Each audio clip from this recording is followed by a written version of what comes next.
kecuali yang spesial. malam belum sempat sahur. Baik, selanjutnya salawat dan salam kepada Nabi besar Muhammad SAW.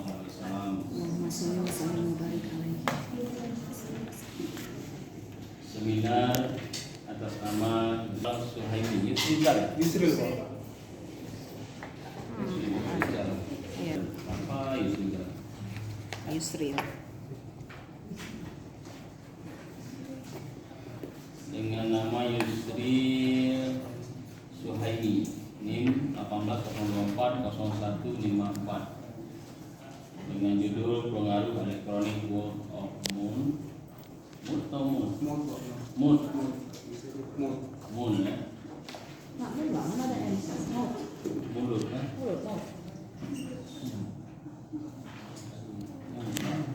Ketik yang salah. World of Mood kan? YouTube, yang artinya ada di YouTube terhadap keputusan pembelian smartphone pada kalangan remaja Suri di Desa Ait Songsongan, Provinsi Sumatera Utara. Dengan ini saya nyatakan dibuka. Baik, Yusril dalam seminar mungkin dulunya tidak sewajib sekarang, dulu masih COVID masih longgar ya. Jadi kadang ada yang datang, ada yang enggak. Nah, sekarang sudah jadi wajib, maka kalau mau naik seminar harus hadir. Nah, di dalam seminar ini ada 3 tahapan. Yang pertama adalah presentasi proposal diajukan. Nah, kita namanya proposal ajukan sebaik mungkin, artinya sebaik mungkin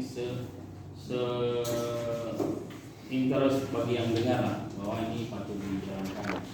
Kemudian nanti ada telaah, karena ini seminar, ada telaah mana yang kurang dari kamu, mana juga yang lebih juga harus dipotong, yang kurang ditambahin, nanti juga akan dilihat. Kemudian ada tahapan pengumuman apakah ini bisa dilanjutkan atau pergantian ya. Dan telah hadir di depan Anda dan juga yang hadir di ruangan ini, mohon dijaga suasananya, sama-sama kita nuntut ilmu nih, karena kan beda-beda. Saya sendiri ingin lihat juga bagaimana pengaruh elektronik worm di YouTube ini terhadap keputusan pembelian handphone di desa dia sendiri, di tanah kelahiran dia. Ini kan beda-beda. Jadi mohon dijaga suasananya. Dan hadir sebagai penerangan Anda, Yusril, yang pertama adalah Ibu Fitri. Beliau memang selama ini juga mengajar Pertekom, jadi memang paham benar. Kemudian yang kedua Bapak Muhammad Ali, ya, Pak Muhammad Ali juga mengajar mata kuliah pemasaran, jadi juga paham tentang bagaimana memasarkan atau bagaimana orang memasarkan dari segi marketing ke handphone ini sendiri. Baik, untuk menghemat waktu, tahapan pertama Anda presentasi dulu, kita mau dengar. Baik, Assalamualaikum warahmatullahi wabarakatuh. Perkenalkan, nama saya Yusril Suhaimi dengan NIM 1802400154. Sebelumnya saya ucapkan rasa hormat dan terima kasih saya kepada dosen penguji 1, yaitu Bu Dwi Fitri Esos MA. Kemudian kepada dosen penguji 2, yaitu Bapak Muhammad Ali SAG MSI, serta kepada dosen pembimbing, yaitu Bapak Muhammad Fazil SAG M SOC SC. Serta juga terima kasih saya kepada teman-teman yang telah hadir di acara seminar proposal skripsi yang berjudul Pengaruh Elektronik World of Mode dari YouTube terhadap keputusan pembelian smartphone pada kalangan remaja, studi di Desa Ait Songsongan, Provinsi Sumatera Utara. Pada proposal skripsi ini saya akan menjelaskan mengenai yang pertama, yaitu pendahuluan, kemudian kajian pustaka, yang terakhir yang kemudian metode penelitian. Baik, pada bab 1 yaitu pendahuluan, dimulai dari latar belakang masalah.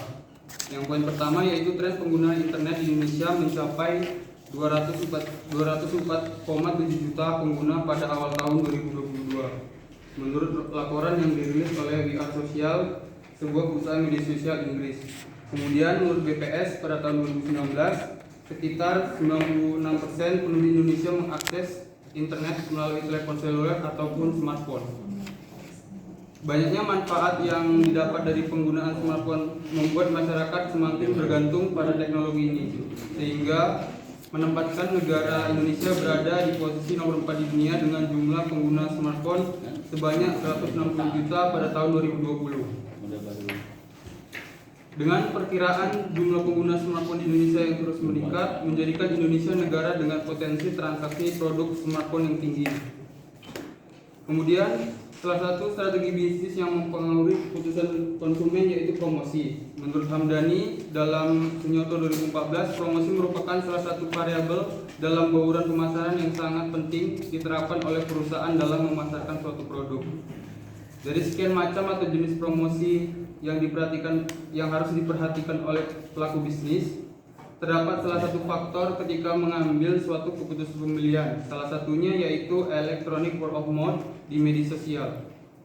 Menurut Sutanto dan Aprianingsi 2016, review media sosial terkait electronic word of mouth merupakan salah satu metode komunikasi pemasaran yang cukup berperan dalam menganalisis dan mengevaluasi barang terkait minat beli konsumen dan proses pengambilan keputusan pembelian.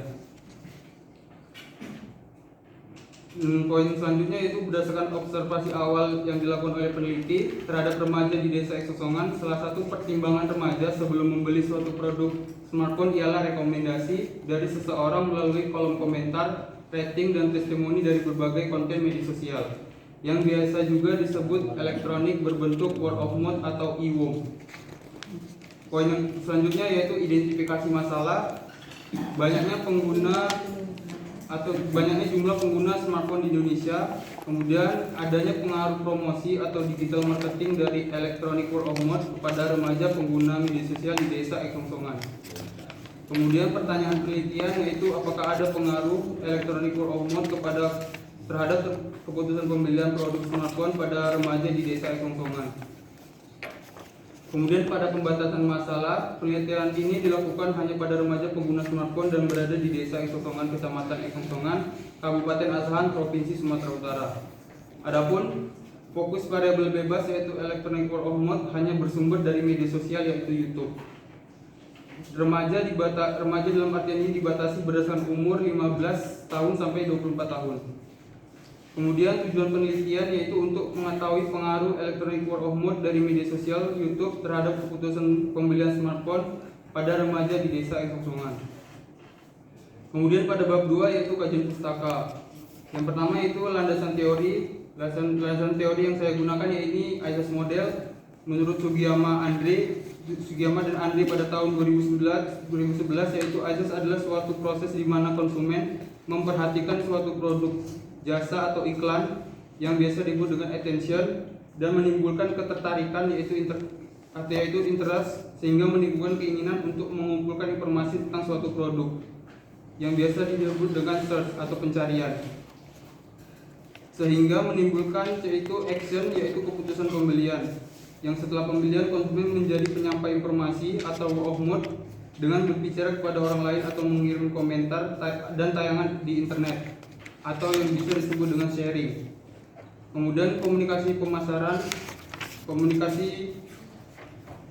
menurut Calem dalam Panuju 2012 mendefinisikan adalah segala sesuatu yang dilakukan seluruh organisasi untuk mempengaruhi perilaku atau persepsi pelanggan. Kemudian ada bagian promosi menurut Evan Berman dalam Simamura tahun 2003, yaitu segala bentuk komunikasi yang digunakan untuk menginformasikan, membujuk atau mengingatkan orang-orang tentang produk yang dihasilkan organisasi individu maupun rumah tangga. Kemudian pengertian dari electronic word of mouth menurut Prasetyo dan Kusumawati pada tahun 2018,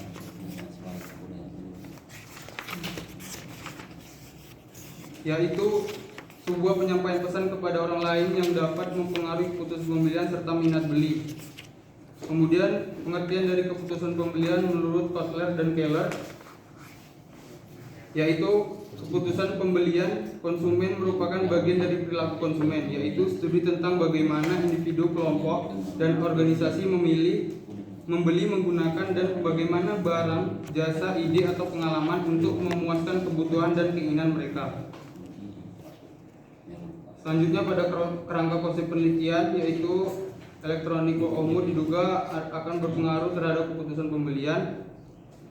Dan indikator variabel penelitian ini, indikator electronic work of mood menurut Goyete pada tahun 2010, yaitu intensitas, kedua konten, ketiga pendapat positif, dan terakhir pendapat negatif. Kemudian indikator pada variabel keputusan pembelian yaitu menurut Kotler dan Armstrong dalam peradaban tahun 2017, yaitu kemantapan membeli setelah mengetahui informasi produk, memutuskan membeli karena merek yang paling disukai. Kemudian yang ketiga, membeli karena sesuai dengan keinginan dan kebutuhan. Dan yang terakhir, membeli karena mendapatkan rekomendasi dari orang lain. Kemudian pada hipotesis penelitian ini yaitu pada hipotesis alternatif, yaitu terdapat pengaruh komunikasi electronic word of mouth terhadap keputusan pembelian smartphone pada remaja di desa yang sosongan. Kemudian hipotesis 0 atau H0 yaitu tidak terdapat pengaruh komunikasi electronic word of mouth terhadap keputusan pembelian smartphone pada remaja di desa yang sosongan. Kemudian pendekatan dan jenis penelitian yang saya lakukan yaitu penelitian deskriptif dengan pendekatan kuantitatif, yaitu menggambarkan keadaan subjek atau objek penelitian dengan membandingkan teori-teori yang telah ada dan menggunakan teknik analisis data yang sesuai dengan variabel dalam penelitian. Kemudian metode survei yang saya gunakan yaitu jenis penelitian dilakukan dengan cara metode survei, yaitu mengambil suatu sampel dari populasi kemudian menggunakan kuesioner sebagai alat pengumpulan data dan kelengkapan data. Kemudian lokasi penelitian ini dilakukan di Desa Eksosongan, Kecamatan Eksosongan, Kabupaten Asahan, Provinsi Sumatera Utara. Kemudian populasi dan sampel penelitian. Populasi dalam penelitian ini adalah remaja 15 tahun sampai 24 tahun dan berada di Desa Eksosongan yang pernah atau sedang menggunakan smartphone yang berjumlah 731 orang dengan ukuran sampel sebanyak 90 orang. Teknik pengambilan sampel dilakukan dengan metode probability sampling dengan teknik cluster random sampling. Kemudian teknik pengumpulan data menggunakan angket atau kuesioner yang sebelumnya telah diuji dengan uji validitas dan uji reliabilitas. Kemudian uji asumsi klasik menggunakan uji normalitas data dan uji linearitas data. Dan uji analisis regresi linear sederhana bertujuan untuk mengukur besarnya pengaruh antara suatu variabel bebas atau independen terhadap suatu variabel terikat atau dependen dengan menggunakan rumus Y sama dengan A tambah B kali X. Kemudian uji hipotesis dalam penelitian ini mencakup uji T dan uji koefisien determinasi. Demikian yang dapat saya sampaikan. Lebih dan kurang saya mohon maaf. Terima kasih.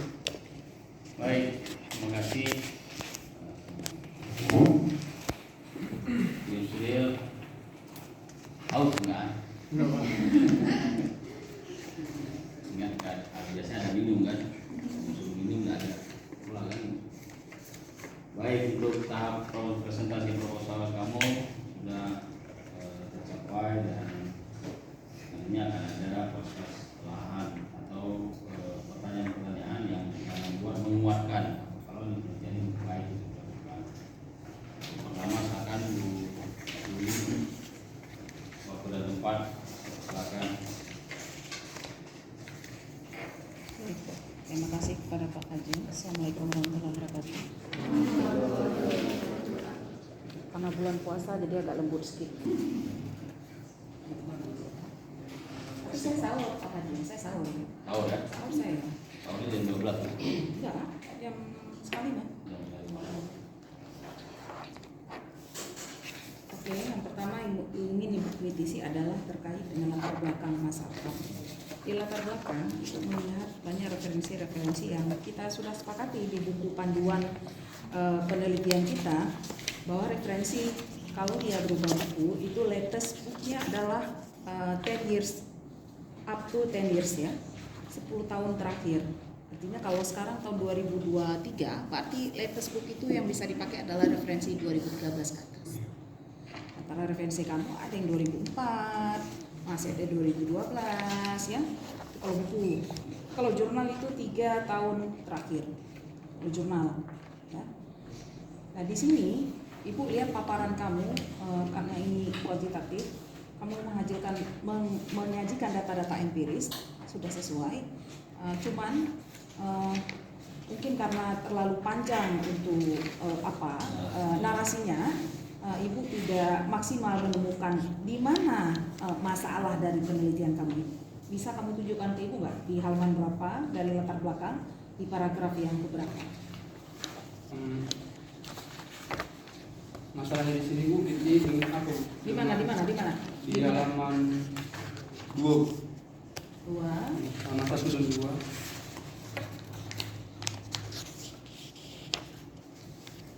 Di mananya?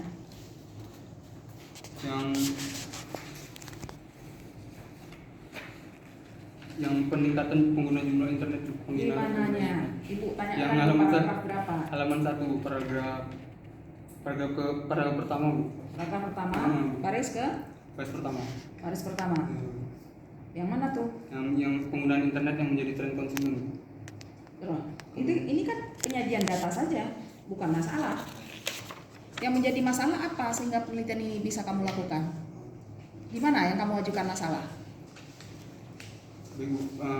Masalah pada penelitian saya ini yaitu pada peningkatan pengguna smartphone Bu. Kemudian ada didukung oleh observasi awal yang saya lakukan yang menunjukkan bahwasanya terdapat pengaruh IWOM atau remaja itu IWOM itu menjadi satu pertimbangan mereka untuk membeli suatu smartphone. Jadi saya ingin itu udah paham Ibu, itu observasi. Ibu tanya ada masalah apa? Kenapa IWOM-nya yang kamu kaji? Kenapa kekuatan IWOM-nya yang kamu kaji? Ada masalah apa ini? Kalau IWOM itu dari ini sih Bu, karena ada IWOM itu kan pendapat positif ada pendapat negatif gitu Bu. Jadi pendapat negatif ini apakah tetap mempengaruhi terhadap peningkatan pengguna smartphone atau enggak gitu Bu. Iya, itu yang ingin kamu cari. Tapi masalahnya apa? Apa yang terjadi belakangan ini sehingga kamu ingin melihat kekuatan IWOM tersebut? Ada apa? Apakah nggak cukup dengan kekuatan elektronik, advertising atau apa gitu? Atau apalah? Kamulah yang tahu ini. Apa masalahnya sehingga kamu tertarik untuk melihat sejauh mana sih kekuatan IWOM itu terhadap keputusan pembelian smartphone? Ada apa? Kenapa kamu kaji ini? Di mana ini di paragraf ini menemukan masalah? Atau memang nggak ada kamu masukkan di sini? Ini cuma representasi data-data kuantitatif, data-data empiris, ini sudah cukup bagus menurut Ibu. Tapi kemudian menjadi Ibu lihat hanya paparan-paparan saja, definisi-definisi berulang-ulang sehingga panjang, tapi tidak menemukan substansi dasar. Kenapa? Mengapa? Ada apa? Apa yang melatar belakangi sehingga ini perlu dilakukan kajian? Ibu tidak melihat itu di paragraf A, makanya Ibu bilang, atau mungkin karena Ibu tidak telaten melihatnya, kamu yang lebih tahu. Makanya Ibu minta kamu tunjukkan di halaman berapa, di paragraf berapa yang paparan tentang masalah penelitian ini kamu jabarkan di latar belakang masalah. Coba, yang mana?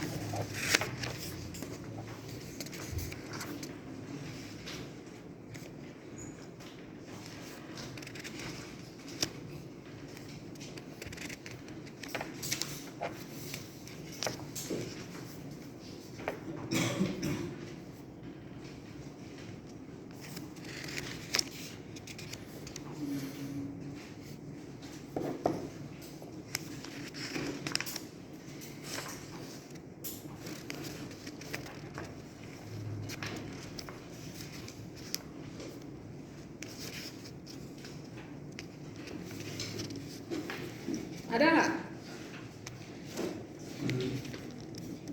Saya menurut referensi saya sendiri ya Bu, saya memiliki ini karena ada research gap atau celah atau kesenjangan, atau terdapat ketidakkonsistensian pengaruh IWAM terhadap keputusan pembelian.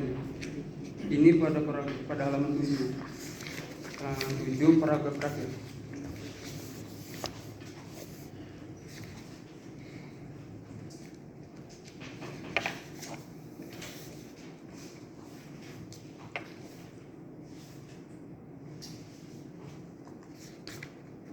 Halaman 7 ini masih bab 1. Iya betul.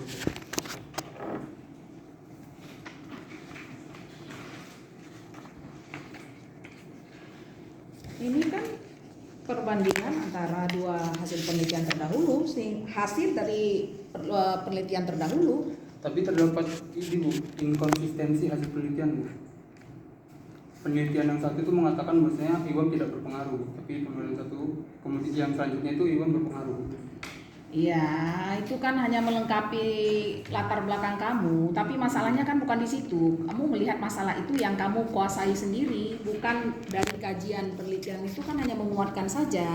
Tapi basic masalah yang kamu temukan sehingga penelitian ini perlu kamu lakukan ulang atau perlu kamu lakukan kembali dengan responden yang berbeda, mungkin apa gitu. Yang pertama, ini latar belakang kamu terlalu lebar. Ini pembimbing kamu di samping ibu tadi ngomong sendiri. Yang kedua, terlalu banyak referensi yang kamu kutip sehingga terbaca bahwa kekuatan latar belakang kamu bukan kekuatan peneliti, tapi merupakan kekuatan orang lain yang kamu kopas kemudian kamu akui sebagai milik kamu. Nah ini salah. Justru root kamu itu ada di latar belakang penelitian. Observasi kamu, penguasaan kamu, alasan kamu, dan segala macam. Ya kamu boleh pakai referensi, boleh. Kamu menurut sini bilang word of mouth itu begini, begitu boleh. Nggak apa-apa. Ya, tapi kemudian semua cuplikan-cuplikan di sini hanya mengutip. Artinya kamu memang nggak kuat. Kamu sendiri nggak tahu apa yang kamu tulis. Kamu hanya mampu mengutip. Yang kamu tahu itu apa? Yang kamu lakukan observasi di pemuda Aek Songsongan itu mana? Di bab 1. Ini bab 1 ini. Halaman 7. Di Aek Songsongan. Oke, ini observasinya. Yang latar belakang kemudian menjadi pertimbangan kamu, kenapa ini kekuatan ini perlu kamu uji di samping kekuatan-kekuatan lain yang kamu cerdasi tidak begini, tidak begitu, itu mana? Biasa orang kan beli handphone itu nggak dari word of mouth, biasa nggak dari teman. Yang kita tanya, gimana? Apa bedanya iPhone 14 dengan iPhone 15? Sedikit aja bedanya, sementara harganya lumayan selisihnya banyak. Oh itu 14 saja, oke. Oh ini bagus, ini begitu. Itu kekuatan bagaimana? Ini biasanya kekuatan IWAM ini sales ini harus kuat sekali nih mengapakannya. Tapi dulu orang kan mungkin melihat keputusan untuk membeli sebuah smartphone atau keputusan hal yang sifatnya komersil lainnya itu mungkin lewat iklan ya, iklan di koran, brand ambasadornya dan lain sebagainya. Ya kan? Nah, paparan tentang itu, hal yang melatar belakangi itu, kemudian rasa penasaran kamu terhadap kekuatan ini tidak terpaparkan di bab 1 di latar belakang. Yang terpaparkan hanya sumber-sumber data empiris. Bagus, bukan nggak bagus. Tapi kemudian latar belakang masalah yang sebenarnya itu tidak ada di sini. Hebat kamu di latar belakang, kamu hebat-hebat ngutip punya orang aja. Silakan pembimbing, mungkin kalau ada yang saya kurang paham, mungkin pembimbing bisa menjelaskan lebih lanjut. Mungkin keterbatasan anak bimbingannya, silakan, saya terima juga, nggak apa-apa. Saya ngomong juga. Kamu jawab dulu. tetap tanggung jawab utama itu di peneliti. Peneliti kan cuma mengarahkan ke jalan yang lurus saja, jalan-jalan yang di. Masalahnya apa? Kemarin kan saya tanya juga masalahnya apa? Harus kamu cerita nggak masalah. Masalahnya apa? Ibu nggak lihat ada masalah di sini.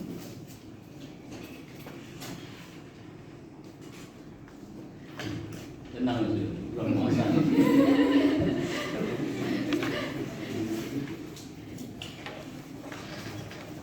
permasalahannya itu kan begini Bu, kan smartphone lagi naik penggunanya gitu Bu. Nah, jadi berdasarkan observasi awal yang saya lakukan ini, ternyata remaja itu IWAM itu atau komentar positif di media sosial itu menjadi faktor mereka membeli Bu. Jadi saya ingin mengetahui menghadirkan apa iya IWAM ini benar-benar berpengaruh terhadap keputusan pembelian yang mereka lakukan terhadap smartphone itu. Itu tujuan ya. Itu yang kamu paparkan tuh tujuan. Sepertinya anak bimbingan Pak Haji ya, ini bukan hanya anak bimbingan Bapak aja ya, anak bimbingan saya juga ya. Ini belum paham apa yang dimaksud dengan latar belakang penelitian, terutama pada pemaparan masalah. Sebuah penelitian tuh harus memiliki masalah, bukan mencari-cari masalah, tapi harus menemukan esensi masalah sehingga arah penelitian kenapa dan tujuannya jelas. Diperkuat dengan observasi, diperkuat dengan referensi sedikit, diperkuat dengan data-data empiris yang sudah cukup bagus kamu paparkan. Tapi tetap saja yang kamu jawab juga kamu nggak memuaskan ibu apa yang dimaksud dengan masalah. Ya artinya apa? Di kamunya nggak ngerti apa itu masalah penelitian. Ya. Lalu di nanti statement problem statement dimunculkan.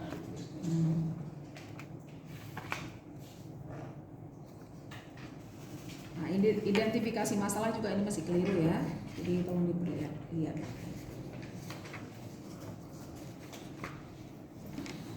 Di pertanyaan penelitian. Dan pertanyaan penelitian ini cuma satu. Iya. Tambah satu lagi ya. Kemudian pertanyaan penelitian itu bukan mengulang judul ya. Ini keliru ini. Ini banyak sekali mahasiswa yang seperti ini. Jadi pertanyaan penelitian itu bukan menambahkan kalimat apakah, kemudian mengulang judul. Tolonglah ini di narasinya dibuat seelegan mungkin ya, yang memuat variabel atau konsep-konsep yang terdapat dalam judul kamu, tapi bukan hanya mencetak judul kemudian menaruh kemari. Pembatasan masalah.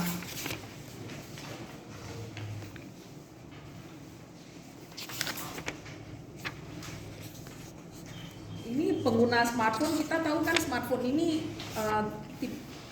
tipikalnya kan beda-beda nih. Nah, kalau kamu katakan pada remaja pengguna smartphone, ya pada smartphone apakah perlu dibatasi atau smartphone in general? Biasanya orang-orang yang sering mendiskusikan dan electronic word of mouth ini tentunya pada teknologi-teknologi digital yang fenomenal ya, maksudnya yang ya nggak tahu lah mungkin kelebihan dari kameranya atau dari feature-feature lainnya yang memang bawaan dari smartphone tersebut. Nah ini kamu batasi tidak pada smartphone Android kah atau yang lain dan lain sebagainya? Kalau smartphone nggak dibatasi bukan? Ada batasi. Semua merek pembelian ya. Oke, kemudian di bab 2. Nah, ini Ibu prediksi. Ibu, kamu kan lihat ya, Ibu orangnya cantik. Cantik apa tadi? Cantik. Paling Cantik. cantik. Paling katanya Perfect katanya. Perspektif. Sudut pandang. Ibu orangnya rapi. Datang ngajar wangi. Kamu boleh tanya sama kakak kelas kamu dari awal komunikasi ini dibentuk sampai sekarang. Siapa dosen yang kalau datang ngajar tuh memang genah dia selalu. Dari awal prodi komunikasi angkatan berapa tuh Pak? 2004 ya? 2003. Dosen perempuan yang paling genah kalau ngajar. Ibu belum ada, 2003 udah ada. 2004. Angkatan pertama sudah ada semester 3 maksudnya. Oh, iya. Arnita. 2003 saya. Tapi 2004 yang kali ini. Dulu 2003 saya yang genah. Laki. Ini yang perempuan. Mau tanya kamu sama kakak kelas kamu yang awal dari pertama sampai terakhir sampai hari ini. Boleh tanya. Dosen perempuan yang genap, pokoknya dia nggak omong dia dosen, dari performance-nya orang tahu dia dosen. Apalagi ketika dia bicara. Orang takut sama ibu. Takut bapak pilih saya? Enggak. Segan mungkin bahasanya. Ya, bukan mahasiswa Saya aja. kan tua, ngapain takut ya? Bukan mahasiswa aja, tapi orang-orang di luar, pejabat-pejabat pun kalau sama ibu nggak banyak bicara dia. Karena ibu bukan orang-orang tentang pejabat datang, sungguh nggak ngaruh pula sama saya. Biasa aja, apa emang dia pejabat? Ya, nah ini paling nggak senang. Ketidakrapian, paling nggak senang itu. Ya, lihat, ini kalau di dalam tabel ini cukup 1 spasi. Lihat nih kayak mana cara kamu memaparkan kayak gini. Artinya kamu menjumpai ibu dengan ibu yang seperti ini, kamu cukup berani juga untuk seminar kayak gini. Kalau mahasiswa ibu bimbingan kayak gini, ibu katakan kamu kalau kayak gini nggak usah jumpa saya. Saya udah menyelupkan waktu sedemikian rupa hanya untuk melihat carut marut kayak gini, nggak usah jumpa ibu. Ya, nah ini kamu seminar pula, nggak rapi kayak gini, S terpisah, N gantung, kayak mana ini? Ini apa ini? Paparannya ini sama sekali nggak menarik untuk dibaca. Dan ini juga keliru ya. Kalau kita ingin memaparkan persamaan dan perbedaan, ini malah yang muncul bukan persamaan perbedaan, tapi justru pada variabel, analisis data, hasil temuan, yang mana yang menyebut membedakan dan menyamakan. Ini keliru, jadi kamu nggak konsisten di sini. Kalau kamu ingin buat persamaan perbedaan, maka formatnya nggak seperti ini. Saya kan Bapak Jill, saya terus terang saya bilang, saya nggak terlalu sepakat dengan format metode penelitian, terutama di bab 2 panduan ini. Panduan baru ini. Saya juga dengar di atas bawah terjadi debat yang cukup sengit, dan koprodi juga menyesalkan sikap PD2 yang tidak mau mengakomodir pendapat-pendapat dari prodi lain. PD1. WD1, Pak Nik, WD1. Saya dengar mereka berbisik-bisik tentang itu, sehingga muncullah panduan yang ya let's say berat sebelah lah. Tesis konektif. Gitu. Jadi ya udah kalau kayak gitu ya kita masing-masing aja lah kayak gitu. Dia nggak mau komodir kita apalagi. Ya kan berapa lama PD1 duduk berapa? 4 tahun. 4 tahun kan? Lepas itu apa dia mau jadi? Tapi panduannya itu. disahkan. Ego kali orang seperti itu. Tanggal Tetangga saya orang Talim, kan Talim jenang pakai itu gitulah kan. Maksud saya kalau kayak gitu demikian Pak Fadil, kita buat aja dengan format kita yang persamaan dan perbedaan. Jadi ini disesuaikan nanti formatnya ya. Fokus persamaan dan perbedaan. Yes. Ya. Memang di kuanti memang di panduan di kuanti masih kemarin terakhir di senat masih perdebatan. Nah, dan berdebat sedikit dengan Pak Iya. Nadir dengan Pak Selu dan akhirnya Pak Nadir kayaknya masih menguatkan dia punya menunggu revisi baru masuk ke lucu. Itu lucu nggak terima kemarin. Tapi kayak cetak menunggu. alih ceritanya gajinya nandungan itu kan bahasa aja tuh dia tuh. Sama sih. Udahlah kita buat apa kita aja malas kita belum ada baru keluar. Buat tapi ada semacam panduan kesepakatan bahwa di tabel kalau kami perlu tabel ada fokus persamaan dan perbedaan. Untuk apa ya kan? Terus kemudian di bab 2 di landasan teori, ya kan? Nah ini Ibu lihat referensinya makanya yang old reference ya, 2005, 2003, 2009 kita nggak pakai lagi tuh, 2010 kita nggak pakai lagi. Jadi kamu harus upgrade ke buku-buku terbaru. Ya. Ambil sumbernya sumber online boleh. Tapi kalau ambilnya dari blog Wikipedia itu nggak boleh. 2002, 2003, 2008, 2000 tertolak semuanya.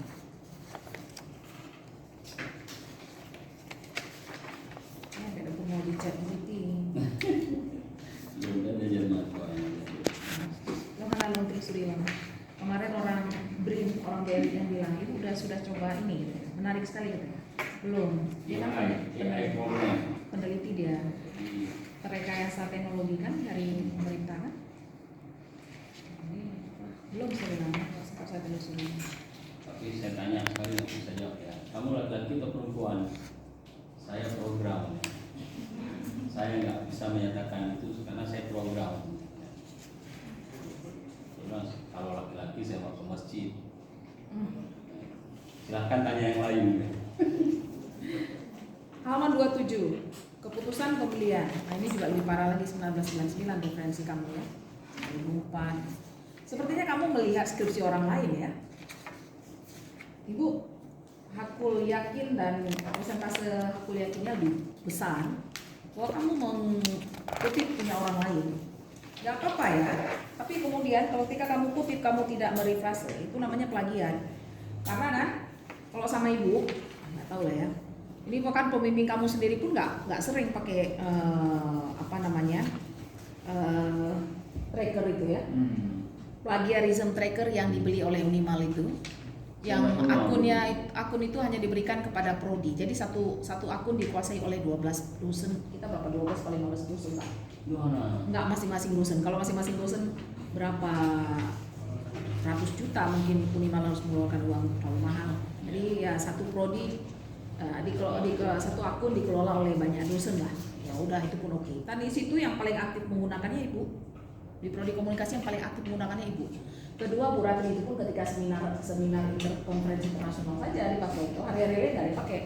Kalau ibu pakai untuk tugas mahasiswa, ibu masukkan ke situ. Dan ini punya kamu kirim soft copy ke ibu, yakin nggak Bu? Pasti keluarnya merah semua. Punya orang semua. Apakah kemudian jadi pertanyaan, apakah dosen-dosen itu mengerjakan tesisnya atau Pak Fajri mengerjakan disertasinya nggak mengambil punya orang? Mengambil punya orang, tapi beliau merefresh, membahasakan kembali sehingga ketika kita masukkan sumbernya, kita masukkan soft copy-nya ke plagiarism tracker, nggak jumpa karena tata bahasanya berbeda. Tapi Pak Fajri tetap mengakui bahwa ide itu didapatkan dari skripsi Burhan misalnya. Dia cantumkan Burhan 2012, tapi bahasanya digubah sedemikian rupa tanpa mengurangi maksud yang sebenarnya. Itu namanya rephrase. Masukkan mendilih supaya lebih dibaca. Nah ini ibu nggak yakin ini kalau kamu ada merephrase karena bahasanya ini bukan bahasa kamu. Tadi kamu paparkan, kamu kan melihat cara kamu memaparkan, cara kamu berbicara. Nah ini nggak jumpa dengan kamu. Jadi tolong semua referensi yang kamu temukan ini kamu rephrase. Tahu lebih jelasnya apa itu rephrase, kamu bisa baca-baca dulu. Untuk yang mengarahkannya kamu bisa tanya ke pembimbing kamu. Jadi kalau diarahkan ke saya untuk parafrase itu ada di online. Yang masukkan. Nol keluar nol. Ya. Terus tapi kadang-kadang parafrase yang pertama itu kita masukkan ke mesin tracker tetap terbaca. Dia harus yang kedua, yang ketiga. Nah, saya coba itu kan saya buat tulisan untuk calon jenderal itu di Australia. Saya kan vouchernya untuk kandidat jenderal kita. Nah itu, kayak itu saya cek, wah ternyata nggak bisa 2 kali 3 kali. Gitu saya kirim tugasnya, dipuji dia sama gurunya di Australia. Hebat. Katanya similarity kamu 5% 7%, hebat katanya. Dia bilang Bu dosen, saya dipuji sama dia lah. Voucher bapak, ya lulusan mana dulu saya bilang. Itu. Ya paham ya, referensi kamu terutama ini menjadi perhatian ibu ya, sangat-sangat kurang relevan karena sudah lama sekali. Kemudian kerangka konsep penelitian.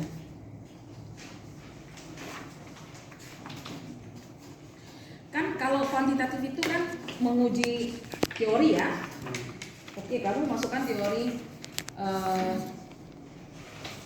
ISAS model. Kemudian ada variabel X, ada variabel Y, kemudian harapan atau capaian yang kamu harapkan terjadi itu mana? Di bagan kerangka konsep penelitian halaman 37. Hipotesis. Hah? Hipotesis. Hipotesis. Iya. Hipotesis di depan nggak ada kan? Setelah Di mana? Di bab berapa hipotesis? itu kan kerangka konsep. Nah, yang selanjutnya. Enggak di dalam. Enggak, di dalam kerangkanya mana? Oh. Nah itu. Kembali ya. Itu. hasil yang kamu harapkan itu seperti apa, itu harus tergambar. Kemudian di jelas nih anak terang lelung di bawah. Puasa. Saya sahur Pak. Sahur tapi nggak kebetulan makan, nggak kelelahan gitu. Sudah diambil dia. Oh, Oke, nama dusun 1, 2, 3, 4, 5, 6. Bukannya kalau nama dusun itu dia angka Romawi? Namanya memang dusun 1 itu. Nama Tulisannya 1. Udah, 1, 2, 3, 10 namanya. Oh, Nggak ada biasanya nama khusus gitu. ini ya. Kayak mana cara kamu mengambil populasi responden kamu di sini? Saya ambil populasi, saya minta dari apa kadus masing-masing. Ya metode dulu kayak metode apa? Ngambil ininya Bu, sampel. Ya, caranya kayak cara apa? Sampelnya itu pakai cluster random sampling. Mana? Eh, Mana di sini? di halaman 41 Bu. 42 Bu. 42. Ditanya lagi sama kita. Lupa dua atau pas 43 Bu. Ketiga lagi deh. Macam kamu ini kayak bapak ini. 43 Bu. 43. Iya Bu, dari cluster random sampling. Nah ini kan keliru ya. Sebelum kamu menjabarkan hasil-hasil sampel kamu ini, ya metode ini kan di depan. Mana ada di belakang? Ya di depan lah. Di awal itu di sampel itu di halaman 41. Nah di situ kamu taruhnya. Kamu mengambilnya dengan cluster random sampling. Tapi daerah yang digunakan di objectivity itu nah baru kamu jabarkan pakai ini, pakai itu sehingga dapatlah segini, segitu dan segala macam. Jumlah populasi 71, 88. Kenapa nggak ambil total sampling aja? Karena dalam kuantitatif makin banyak responden itu makin reliable ya hasilnya. Jumlah populasinya 731. Ya udah, kenapa emangnya 731? Kan di kampung ya Pak, bukan di sini. Nanti lama Ini ya. dia anak kepala preman di situ ya. Kamu anak kepala preman di situ nggak? Nggak. Anak kepala preman tinggal kamu bilang aja supaya kamu langsung orang Indonesia. Ayo sungsung. Ini berapa lama dari Medan ini ya sungsung ini? Sekitar. Dekat-dekat Ayak Kanopan. Iya Bu, kenapa? Ayak Kanopan ya. Jauh juga ini. Ayak Kanopan bukan jauh tuh. Spiro. Sok tahu Pak. Yang ada nyambung lah. Saya S1 saya di Medan. Oh. Saya waktu ke Jakarta ada Spiro. Rumah saya di Medan, jadi banyak tahu saya. Udahlah kalau kamu bilang 90, tapi kayaknya 90 sedikit Pak lagi. Mungkin metode pengambilan samplingnya harus diubah sehingga bisa menaikkan jumlah sampel. 90 itu sedikit lah kalau dengan klaster 700-an. Berapa jumlah ininya nih? 700-an ya? 700-an. Populasi. Total. Populasi Populasi. Tingkat 61% ya. Ya, 0,01%. Iya, 0,01. Tapi ini melebihi lagi ya. 700 tadi kan 70. Ya kan? Iya, karena ada koma-koma tadi ya. Boleh 10% sudah mau. Sumber data, halaman 44.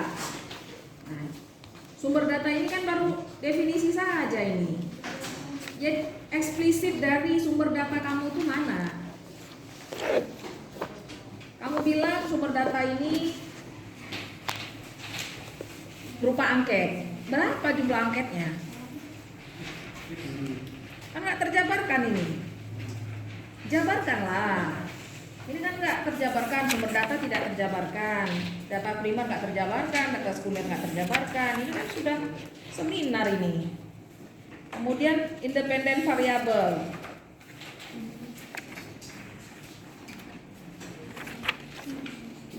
Skala pengukuran, kamu pakai Likert. Likert yang mana nih? Skala 4 atau 5 pengukuran? Ya kan ada dua versi itu skala Likert itu. 5 Bu. 5. 5 Bu. Nah, itu harus jelas ya berdasarkan pendapat siapa itu 5 skala itu. Karena nanti ada yang 4 skala soalnya. Ada yang Sugiono nggak mau dia pakai 4E5 karena ragu-ragu itu bukan sebuah jawaban. Netral, mana pula jawabannya? Jawabannya pasti ya. Setuju, tidak setuju, tidak setuju.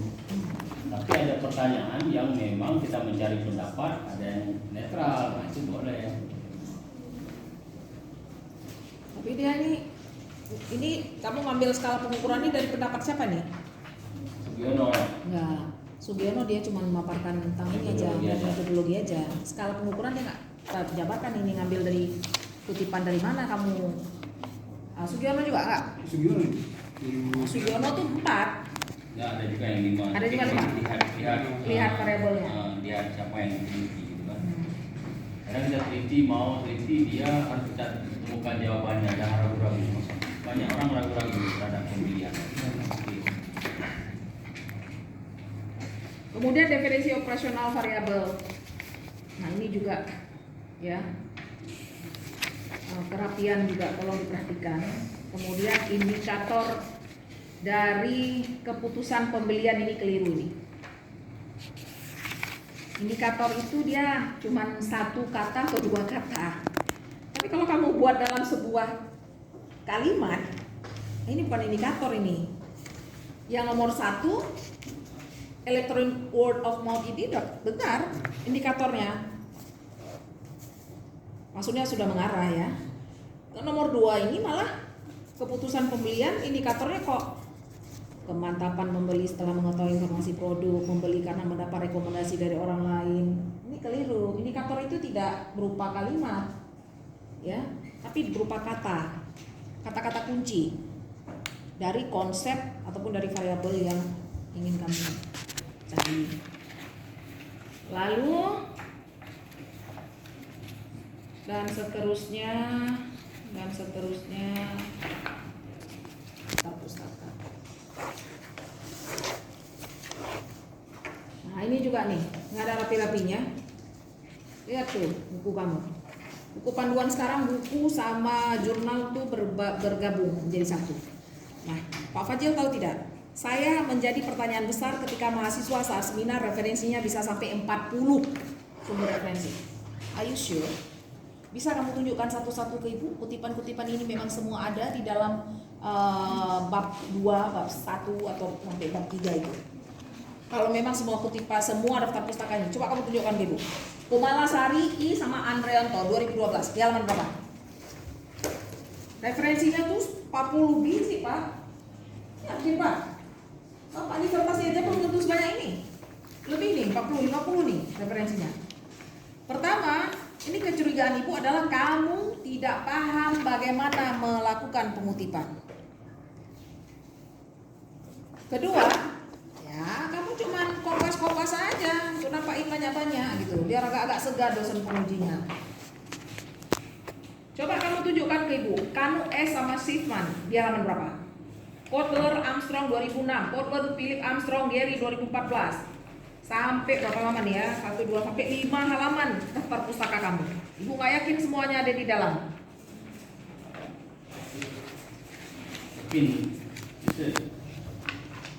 Yang nggak sebanyak ini tadi saya lihat di bab 2. Banyak kutipan yang bisa singkat. Contoh satu ambil. Ada nggak buku? Ya. Ini nanti kan Ibu minta tolong anak bimbingan Ibu. Cek dia daftar pustaka dia di masing-masing halaman. Tulis di belakang. Sambil orang belajar juga Pak. Ya. Dia bagusnya nulisnya itu pakai format langsung ke Mendeley. Ya, kayak Mendeley. Jadi Kamu upload dulu ini ke aplikasi Mendeley, kemudian referensi dia tulis ini di belakang. Jadi tinggal di belakang itu isikan referensi. Tekan aja keluar semua. Cuman ya banyak kita kutip banyak. Kalau kita kutip dikit dia keluar. sekarang Ibu tanya ke kamu. Kamu menemukan sebuah jurnal, tapi di dalam jurnal itu ada mengutip definisi tentang electronic word of mouth. Let's say like contoh, ini contoh. Jurnal itu pemiliknya adalah Pak Fajil. Sudah. Tetapi di dalam jurnal tersebut Pak Fajil mengambil kutipan Electronic of Mode ini dari buku Sugiono. Pak Dedi. Pak Fajil mengutip pendapat Pak Dedi terkait Electronic Word of Mouth dan kemudian menaruhnya di dalam jurnalnya. Kemudian kamu baca jurnal Pak Fajil. Tulis siapa? Siapa kamu tulis? Tulis saya, Pak Dedi, atau Pak Dadang? Atau Pak Ali yang ada hubungannya? Saya tulis menurut Pak Fajil dalam penelitian Pak Dedi gitu. Dalam buku Pak Dedi. Buku jurnal Pak Fajil, jurnal Pak Fajil, penulisan Pak Fajil. Tapi Pak Fajil melakukan pengutipan elektronik forward ini dari bukunya Pak Dedi. Terus kamu kutip lagi. Siapa yang muncul di situ? Di daftar pusakanya siapa? Daftar pusaka siapa di kutipan. di body note juga siapa? Pak Fajil. Itu di mana? Di body note? Di pustaka? Di Bodron belum pustaka. Jawab yang betul. Ada yang dikutip itu di dalam kamunya. Banyak kan? Makanya banyak referensi kamu. Makanya ibu curiga kamu nggak ngerti cara melakukan pengutipan sehingga muncul keluar semua nama-nama itu Pak. Makanya dua-dua Pak Dedi. Makanya Buat saya saya bilang, dua ada. biasanya seperti itu. Double ya. Nah, biasanya seperti itu. Jadi siapa yang muncul di daftar pustaka? Nama siapa yang muncul daftar pustaka?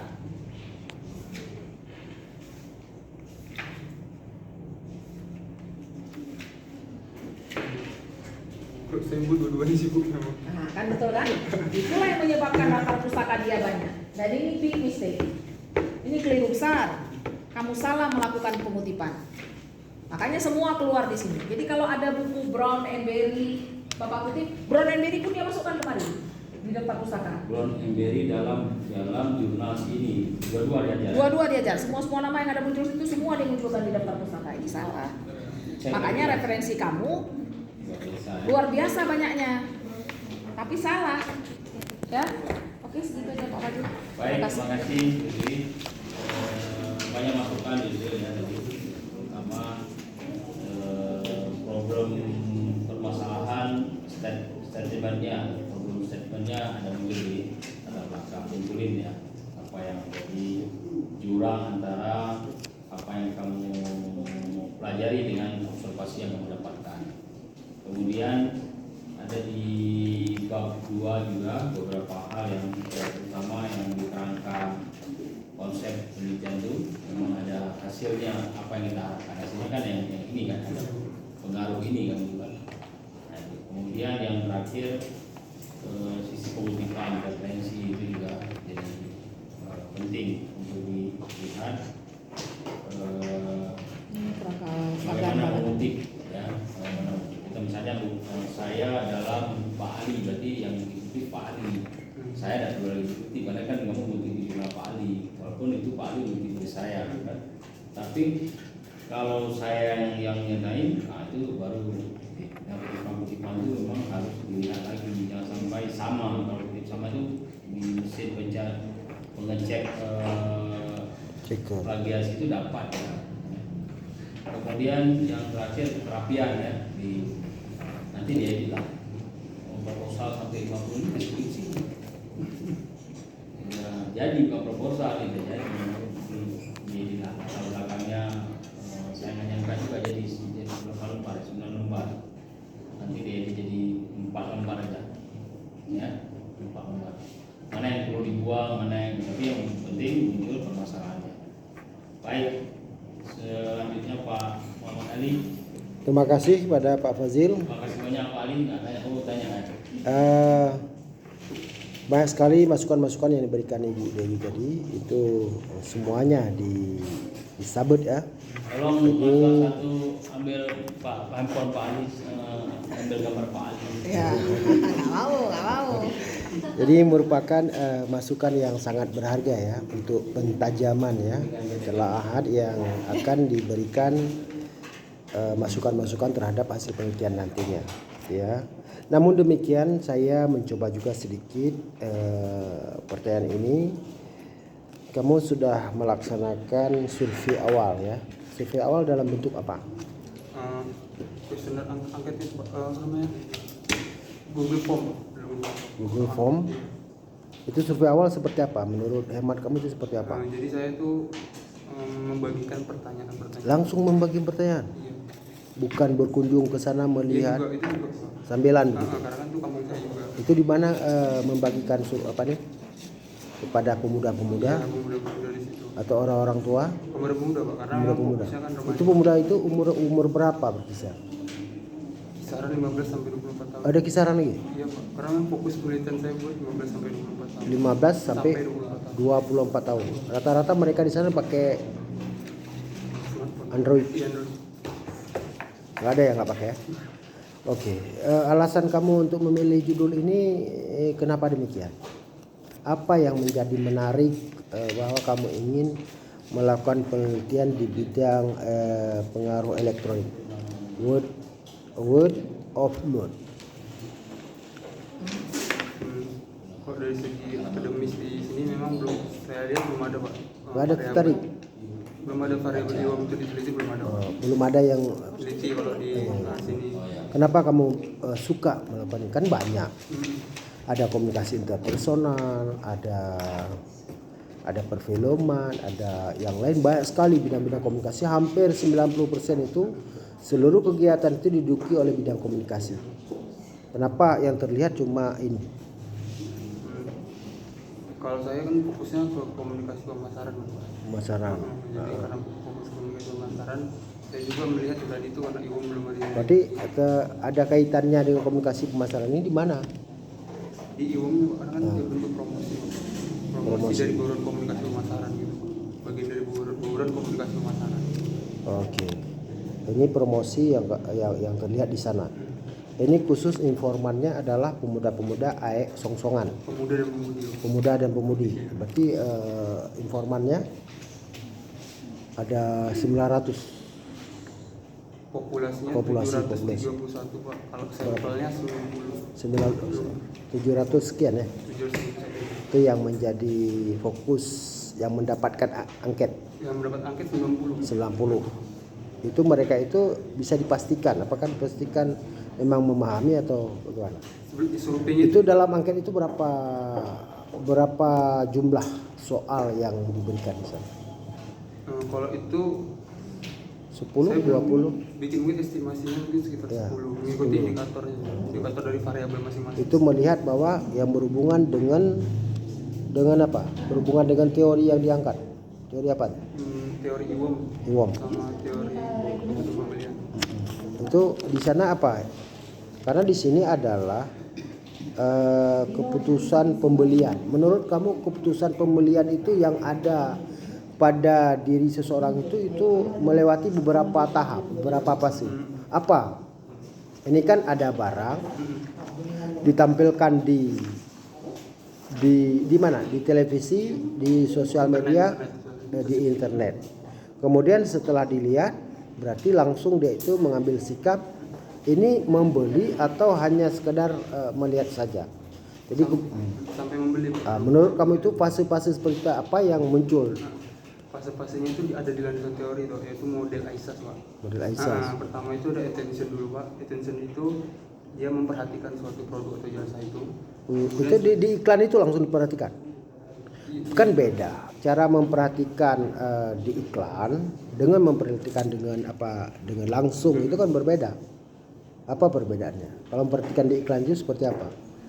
Ini kan keputusan membeli kan ini kan dari YouTube. Karena fokusnya di YouTube tadi Pak ya. Jadi fokusnya itu di konten YouTube Di konten YouTube. seperti testimoni atau komentar tentang suatu produk yang ada di YouTube, baik di kontennya maupun di komentar dari kontennya, dari segi komentar dari ISAS, konten YouTube ya. itu ya. Apa saja? Kalau ini berdasarkan model Aisyah ya. Apa saja? Itu attention, perhatian tadi. Perhatian. Kemudian ada interest atau ketertarikan. Tertarik. Ketika melihatnya itu. Ya. Baru search ada menimbul untuk mencari informasi tentang produk tersebut. Setelah ketertarikan tersebut timbul, kemudian sampai menimbulkan yaitu action atau keputusan. Sebagaimana dikatakan sama Bu Dewi tadi, ada model-modelnya. Tidak satu model, ada banyak model. Tapi untuk dia itu memilih model yang mana itu seperti apa? Ada 5 model misalnya. Dia itu tidak mengambil 55. Apakah mengambil 55 Androidnya? Ini yang sudah membeli kan? Iya. Yang sudah memiliki. Itu modelnya kan berbeda-beda, ya kan? Model HP-nya. Model HP-nya enggak semuanya general. Coba bisa kamu tunjukkan beberapa soal di dalam salah satunya yang akan dicanangkan. Maksudnya angket itu, Pak. Angket itu isi angket itu yang akan kamu munculkan seperti apa? Kalau itu saya belum bikin sih, Pak, tentang angketnya itu, Pak. Paling indikator dari variabel sih. Gitu. Okay. Yang bisa melahirkan dari angket. Okay. Di dalam menjalankan mata kuliah, ini mata kuliah apa nih? Mata kuliah skripsi. Iya. Di dalam menjalankan mata kuliah skripsi ini berapa lama? 1 tahun, 2 tahun, 6 bulan atau berapa? Secepatnya setahun. Iya. Kalau bisa 6 bulan. Iya. Apa kontribusi kamu atau persiapan kamu untuk mengimbangi daripada untuk menjalankan mata kuliah skripsi ini? Mengimbangi apa persiapan kamu sehingga kamu itu memiliki pengetahuan tentang melaksanakan mata kuliah ini. Salah satunya membaca petunjuk ada? Petunjuk apa? Dikeluarkan tahun berapa? Oleh siapa? Petunjuk penulisan maksudnya. Panduan. Iya. Dikeluarkan oleh siapa? Petunjuk yang mana? Petunjuk fakultas, petunjuk universitas atau fakultas? Ada kira-kira yang berapa lembar? Ya? Belum Pak. Oke. Margin. Yang mana margin? Kalau margin itu sebelah kiri berapa ukurannya? Sebelah kiri 1,5. Ya? 1,5. 1,5. Margin sebelah kiri 1,5. Margin ini, Pak. Iya, margin. 4 yang kiri 4 cm. Yang kiri berapa? Yang kiri 4 cm. 4 cm. Kalau yang kanan? Yang kanan 3 cm. Kalau yang atas? 3 cm. Kalau yang bawah? 3 cm. 3 cm. Itu yakin? Yakin, Pak. Yakin. Coba kamu lihat. Lihat dari sini, Pak. Coba kamu lihat. Yang atas itu 3. Oke, yang kiri 4. Kalau yang bawah? Atas 3, bawah 3. Coba lihat. Serumpun atau sama atau yang atas bawah sama enggak? Kalau menurut saya ini yang bawah ini hampir 7 ini. Kalau di sini. Kalau sama Pak Badil berapa? Apa tuh? Margin sebelah bawah katanya sebelah atas 3, sebelah bawah 3. Setelah saya lihat ini hampir 7 yang di bawah. Emang gimana ceritanya ini? Tadi bulan puasa sedekah. Sedekah gitu.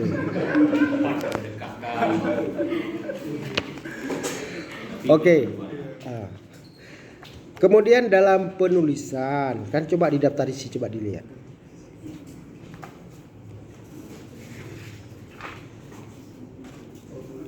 Daftar isi itu dimulai dari sekarang, dari tadi, dari nol.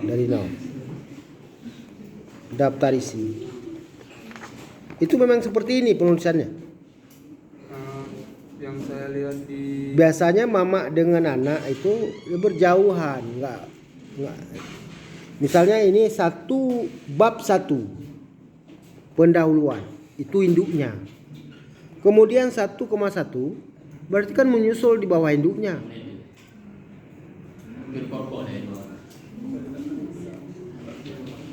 Ini kan sama semuanya. Seperti itu. Lain dengan penting margin. Kalau Saya pakai Word yang otomatis gitu Pak. Otomatis. Jadi udah langsung terapa ini Pak. Beda sudah. Misalnya 2, 21, langsung di bawah. Biasanya kan harus bergeser dia. 21.2 baru judul besar. Kemudian angka 21 atau 2223 itu setelah titik itu nggak di bawah langsung. 21.2 baru kalimat. Kemudian 2,121 baru di bawah setelah titik 2 itu. Jadi sederet itu. Nggak ngerti? Ngerti? Nggak ngerti ya? Anggap aja nggak ngerti ya. Ini yang ngerjain Word ya. Iya. Artinya langsung berisi di total isi ya. Oh gitu. Dan memang sulit diedit. Kalau saya edit langsung pindah di halaman yang ke bawah. Iya, Ya. Dan waktu kita print keluar error.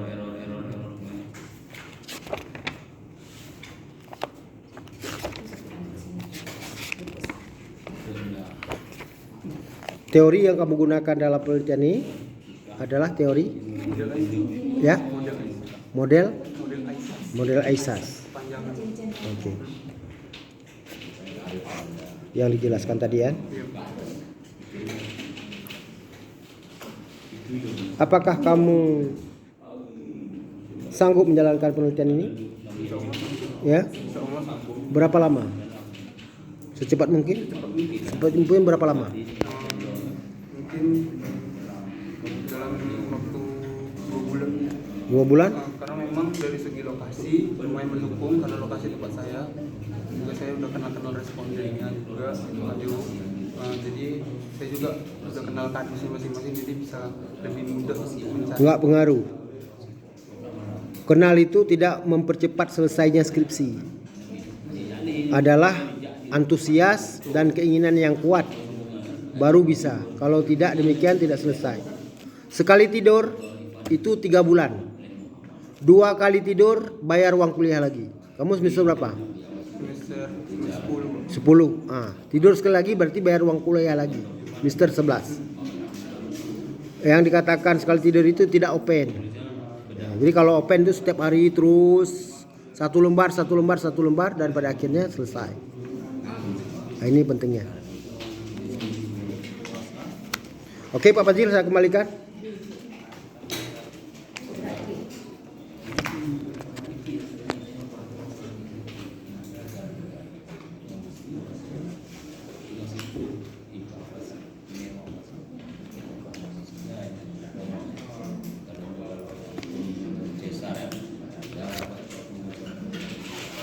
Sudah Pak? Sudah balik. Sudah.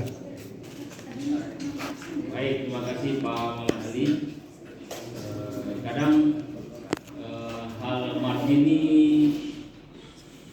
hal kecil, tapi ternyata dia jadi beban besar. Jadi nanti audio juga harus belajar bahwa ketika membuat proposal atau tulisan apapun itu margin itu penting. Jadi buku panduan itu memang harus dibaca. Karena dosen pembimbing kan bisa 1 orang, 2 lagi. Kalau 2 mending kita bisa bantu margin 1 orang. Tapi kalau yang 1, kalau kita bantu margin itu mungkin Anda bisa 6 kali pertemuan di proposal aja.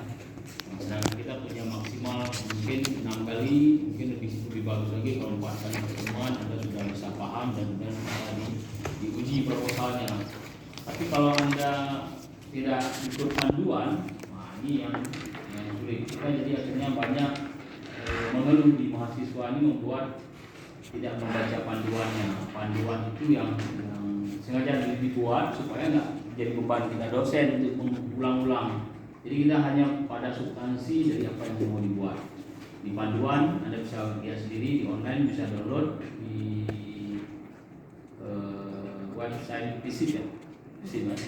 Bisa download dan bisa baca bagaimana cara menulis kutipan, bagaimana mengutip si A dalam CV, kemudian bagaimana mengutip jurnal, kemudian bagaimana kita menulis kutipan wawancara, bagaimana kita mengutip dari gambar, itu semua sudah ada. dan kemudian bagaimana membuat judul ini dengan atasnya berapa, bawahnya berapa. Jadi karena Pak Ali nanya ini jadi penting. Kalau saya di Malaysia itu kita udah siap sidang, udah semuanya udah ready, sidang semua udah selesai semuanya, tinggal ngasih tesis kita. Jadi dia bawa roll yang besi itu, dia ukur sesuai enggak? Hanya 2 mili itu cetak ulang. Bayangkan harus kita print berulang-ulang hanya menghadapi. Lebih bagus menghadapi dosen pembimbing dengan penguji daripada menghadapi dia. Jadi dia mengukur pakai roll. Kalau nggak pas 2 mili dia garis minus 2 mili dibuat. Artinya kita harus print ulang. Dalamnya juga sama, dia per lembar begitu. Jadi kalau kita punya tesis kayak saya itu 120 halaman, artinya ya dia harus pas benar. Pas tidak pas ini kadang-kadang kita udah pas di laptop dapat oke, di printer itu juga bermasalah. Maka kita benar-benar lihat printernya juga harus compatible. Artinya kita ada cek ke sini, taruh kertasnya kan ada jaraknya. Ketika F4 dengan A4 ya, A4 itu kan beda besar lebarnya kan. Nah ini pas posisinya taruh yang pas. Ini pengaruh lah. Nah ini belum kuat, tapi nantinya akan menjadi pemeriksaan yang kuat di mutu dengan ini. Jadi kita pelan-pelan akan mengarah pada yang bagus kan. Nanti skripsi Anda sudah bagus di dalamnya. Saya jumpa yang berbeda juga ketika kuliah S3 itu nggak jadi skripsi segede ini, tapi jadi buku dia. Ternyata di dalamnya juga berapa hurufnya semuanya dihitung juga. Yang kadang-kadang mending nulis yang udah sidang daripada nunggu menghadirkan margin-margin yang kita buat dalam buku cetakan. Jadi di S3 malah tidak diterima lagi, di sidang itu sudah ready. Kamu sidang itu lama, sebulan atau 3 bulan ke depan. Kenapa? Harus paskan dulu. Di sidang dosen nggak lagi coret-coret. Ini di buku udah clear ya dengan margin dengan semua. Jadi kalau kita bagusnya seperti itu, mahasiswa ketika dia mau seminar pun ini sudah ready bagus. Dibagusin lama seminar itu kan yang penting seminar. Lama 1 minggu 2 minggu itu biasa, yang penting seminar. Nah ini ke depan mungkin aturannya akan dibuat seperti itu. Jadi mau seminar ini sudah bagus. Mau sidang itu Anda sudah nggak dicoret lagi di sidang, nggak ada kesalahan coret, tapi nanti akan ada prasidang namanya. Di situ semua disuruh perbaiki. Nah di situ akan lama.